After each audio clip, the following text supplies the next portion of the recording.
तो हमने उस समय भी कहा, उस बीच के दौर में हमने कहा कि अगर मेरे आरोप गलत है तो मुझ पर मुकदमा करिए। अरे मुकदमा करने में क्यों डर रहे हैं आप? हम अगर गलत बोल रहे हैं, हम आपका चरित्र हनन कर रहे हैं, कहा गया कि राजनीति के निम्न स्तर पर चले गए, तो संपत्ति खरीदने के समय नहीं सोचे थे कि सही स्तर है या गलत स्तर है? तो आरोप लगा रहे हैं। क्या क्या आरोप इन लोगों ने लगा दिया। अब मैं उनके हर प्रश्न का जवाब देने को तैयार हूं। कृपा करके बताइए, यह जानना बहुत जरूरी है आम लोगों के लिए। पहला बुनियादी सवाल मेरा है कि क्या नाबालिग को संपत्ति खरीदने का अधिकार है? क्या 3 वर्ष 4 वर्ष की उम्र में कोई संपत्ति उसके नाम से खरीदा जा सकता है? क्योंकि हम लोग चरवाहा विद्यालय वाले तो है नहीं, हम लोग तो गांव के विद्यालय वाले हैं, पहलवान विद्यालय वाले तो है नहीं। तो जरा पढ़ लीजिए, पढ़ने का आदत डालिए। झटका में राजनीति में जगह ले लीजिएगा तो झटका में जो संपत्ति लिए वो तो पकड़ लेवे करेंगे। इंडियन कॉन्ट्रैक्ट एक्ट है 1972, यह कहता है कि किसको जमीन का कॉन्ट्रैक्ट करने का अधिकार है। यह कानून 1872 का है, आज भी प्रभावी है। वह कहता है every person is competent to contract who is the age of majority according to the law. जो बालिग होगा उसी को संपत्ति खरीदने का अधिकार है। दिमाग मत लगाइए हम पर। कह रहे हैं कि इनको जानकारी नहीं है, तो आपसे जानकारी लेकर राजनीति करते हैं, बटैया लेते हैं हम लोग, मेहनत करते हैं खुद। जरा बताइए कि इंडियन कॉन्ट्रैक्ट एक्ट 1872 का सेक्शन 11 के तहत जो प्रावधान है, क्या यह उसका उल्लंघन है कि नहीं, सो बताइए। मैं आप तमाम फेसबुक लाइव के मित्रों से अनुरोध करूंगा कि उनसे पूछिए यह सवाल, क्योंकि इनको कानून तो समझ में आता नहीं है। जब कानून का इंजेक्शन पड़ता है तब इनको कानून समझ में आता है। The Indian contract act 1872 section 11 प्रभावी है या नहीं प्रभावी है, जरा ये बतावे। और मेजोरिटी एक्ट क्या है? कोई इसके लिए भी कानून है, ऐसा नहीं है कि कोई कानून नहीं बना है। बिना कानून का देश नहीं चल रहा है। डॉक्टर भीमराव अंबेडकर ने इस देश के अंदर संविधान बनाया और संविधान के द्वारा जो प्रदत्त शक्तियां हमारी हैं, वो शक्तियां के तहत इंडियन मेजोरिटी एक्ट है। साल उल तो याद होगा नहीं, 1875।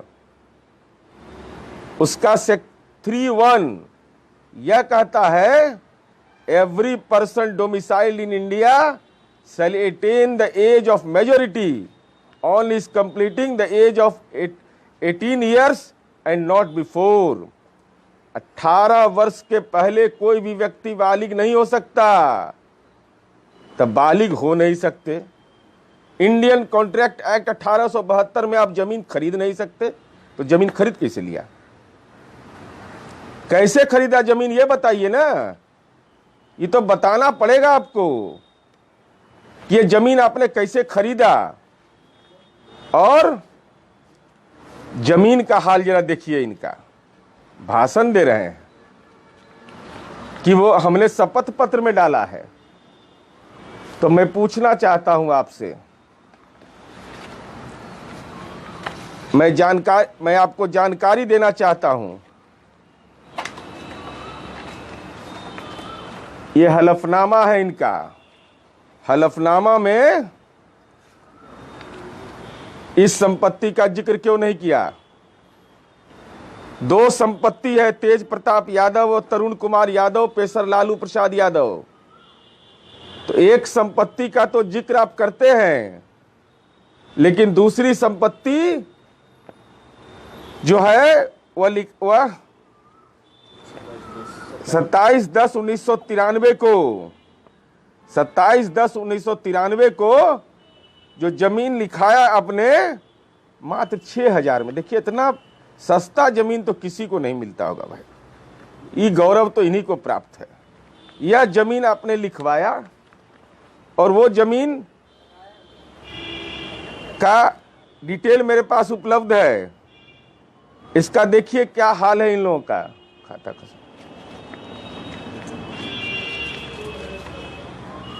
वो जमीन प्रमोद कुमार सिंह के पिता चंद्रिका सिंह बल्द सुदर्शन चौधरी से 6 कट्ठा, माने 1 कट्ठा 2 कट्ठा 6 कट्ठा जो मौका मिले लिखवा लेना है, छोड़ना नहीं है। मौजा फुलवरिया में है। इसका खाता नंबर 74 और प्लॉट नंबर 891। क्यों नहीं दर्ज किया? क्यों ये संपत्ति को छिपाया आपने? इसके पीछे आपकी मंशा क्या है? अगर आप ये कहते हैं कि नाबालिग थे, एक ही नाम है, तो एक ही जगह जमीन है ना, फुलवरिया में ना, तो एक को जो प्रभुनाथ सिंह जी लिखते हैं उसको तो आप डालते हैं हलफनामे में, और दूसरा को क्यों नहीं डाला? 891 को क्यों नहीं डाला आपने? ये तो बताइए लोगों को। ये खाता नंबर 74 प्लॉट नंबर 891 आपने क्यों नहीं, और आप ये 27/10/93 को आपने ये दस्तावेज निबंधित करवाया। तो ये महत्वपूर्ण सवाल है कि यह आपको किसने अधिकार दिया? तो पहला तो आपको इंडियन कॉन्ट्रैक्ट एक्ट के तहत नाबालिग के नाम से जमीन खरीदने का अधिकार नहीं, और जमीन आपने जो खरीदा तो चुनावी हलफनामे में आपने कैसे उसको लिखा एक को? जब वो जमीन ही अवैध है तो आपने हलफनामे में दिया कैसे? मूल सवाल है। और दिया भी अगर तो फिर फर्जीवाड़ा। एक को छिपा लिया, एक को डाइजेस्ट कर लिए। वो किसी फुलवरिया गांव में अति पिछड़ा दलित को दान में दे दिए। क्या किए उस जमीन को? क्या आसमान खा लिया उस जमीन को? क्या हुआ? आपको कॉन्ट्रैक्ट एक्ट के तहत जमीन खरीदने का अधिकार नहीं, जमीन आपने खरीद लिया। तो हम जानना चाहते हैं आपसे, आपने राज्य के उप मुख्यमंत्री होने के नाते आपने प्रॉपर्टी डिक्लेरेशन, चूंकि ये पहले नहीं था, इसी में पकड़ा है आप लोग। माननीय मुख्यमंत्री जी ने यह कहा कि मंत्री परिषद के जो माननीय सदस्य होंगे उनको अपनी संपत्ति की घोषणा करनी होगी। उप मुख्यमंत्री थे, आपने अपनी संपत्ति की घोषणा की। ये कागजात हैं। ये कागजात में भी इस प्लॉट की चर्चा आप करने को तैयार नहीं हैं, इसको नहीं लिख रहे हैं। भाई कहां फर्जीवाड़ा करिएगा? जमीन फर्जी तरीके से लिखवा लिया। उसके बाद जिस जमीन की वैधानिकता पर ही सवाल है, आपने क्या किया साहब? आपने सीधे तौर पर उसको हलफनामे में दिया। एक संपत्ति का, 2 तेज प्रताप यादव और तरुण कुमार यादव का, उसमें एक संपत्ति का, एक को क्यों छिपा लिया? जब वो संपत्ति ही अवैध है, इंडियन कॉन्ट्रैक्ट एक्ट के तहत वो अवैध है, मेजोरिटी एक्ट के तहत बालिग होने का अधिकार 18 वर्ष में है, तो जमीन कैसे खरीद लिया? मूल सवाल है कि जमीन कैसे आपके नाम से हुआ? ये तो बताना पड़ेगा आपको। ये कानून का सीधा उल्लंघन है। और उस समय आपकी उम्र मात्र 4 वर्ष थी। 4 वर्ष में जमीन, भाई ये तो क्षमता किसी में नहीं है। ये क्षमता किसी भी व्यक्ति में यह हासिल नहीं है कि 4 वर्ष की उम्र में जमीन कोई खरीद लेगा। तो हम यह जानना चाहते हैं कि अब आपको मालूम है कि नहीं, वकील से सलाह उला ले लीजिएगा, क्योंकि कानून पढ़िए, कानून खाली पटियाला कोर्ट में दंडवत रहने से नहीं हो जाता है। और आपने एफिडेविट दिया, पता है कि इंडियन एफिडेविट एक्ट, भारतीय शपथ अधिनियम 1963 में क्या है प्रावधान? कोई व्यक्ति अगर गलत एफिडेविट देता है तो धारा 340 के अंतर्गत कंप्लेन दायर हो सकता है आपके खिलाफ। याद रखिएगा ये सब। भारतीय शपथ अधिनियम 1963 क्या धारा 340, 420 का मुकदमा के तो आप लोग एक्सपर्ट हैं, सब पर है 420 का मुकदमा आपके यहां, लेकिन धारा 340 के तहत आप पर कंप्लेन दायर हो सकता है। और आपने जमीन लिया, मैं आपसे जानना चाहता हूं कहां है पैन नंबर उस संपत्ति का? पैन नंबर जो आपने जमीन लिया है उस जमीन के कागजात में कहां है? पैन नंबर बताइए। पैन नंबर कब से प्रभावी है? 1993 में आपने जमीन लिया है, 1972 से ही पैन कार्ड सिस्टम लागू है। इनकम टैक्स की धारा 139A के तहत पैन कार्ड होना जरूरी है। और यह भी हम आपको बताना चाहते हैं, क्योंकि आप लोग तो इस सब काम में लगे रहते हैं। ये लोग माइनर कोई बच्चा होगा तो जब पैन कार्ड उसका बनता है तो उसका आइडेंटिफिकेशन नहीं हो सकता है, क्योंकि इस पर माइनर का फोटो और सिग्नेचर होता है। माइनर का पैन कार्ड बनेगा तो गार्जियनशिप उसमें लिखाएगा। किसका गार्जियनशिप है? तो आपके पिता ने क्यों नहीं अपना गार्जियनशिप लिखा? वो बताते ना। वो कहां? ये सवाल इसलिए महत्वपूर्ण है। कोई भी संपत्ति आप खरीदिएगा, हालांकि आप लोग कैसे लेते हैं ये लोग नहीं, हम नहीं जानते हैं, बहुत तरीका टेक्निक है जमीनों में लिखवाने का।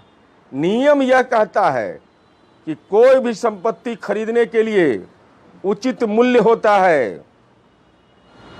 तो आय के स्रोत माइनर के पास होता है क्या?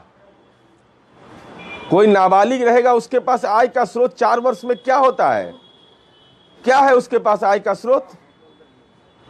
तो एक नाबालिग के नाम से जमीन ले लिया तो कौन बताएगा आय का स्रोत? आय का स्रोत तो बताना पड़ेगा, जो गार्जियन रहेंगे उनको बताना पड़ेगा। तो जमीन के कागजात में आप गार्जियन बनने को तैयार नहीं है आपके पिता। इस कागजात में क्यों नहीं आप पैन कार्ड नंबर डाला? जमीन के गार्जियन बनने को क्यों नहीं तैयार हुए? यह सीधे तौर पर कबूल करिए बेनामी संपत्ति है। एक गलती किया, नाबालिग के नाम से जमीन ले लिया, लेने के बाद एक गलती को छिपा लिया, एक प्लॉट को चुनावी हलफनामे में आप दे रहे हैं, उसको वैध बना रहे हैं। अरे आपको पता नहीं है कि एफिडेविट एक्ट क्या है? कौन है सलाहकार आपका? कौन ऐसा सलाह देता है आपको चुनावी हलफनामे में दायर करने के लिए? यह महत्वपूर्ण विषय है। इसलिए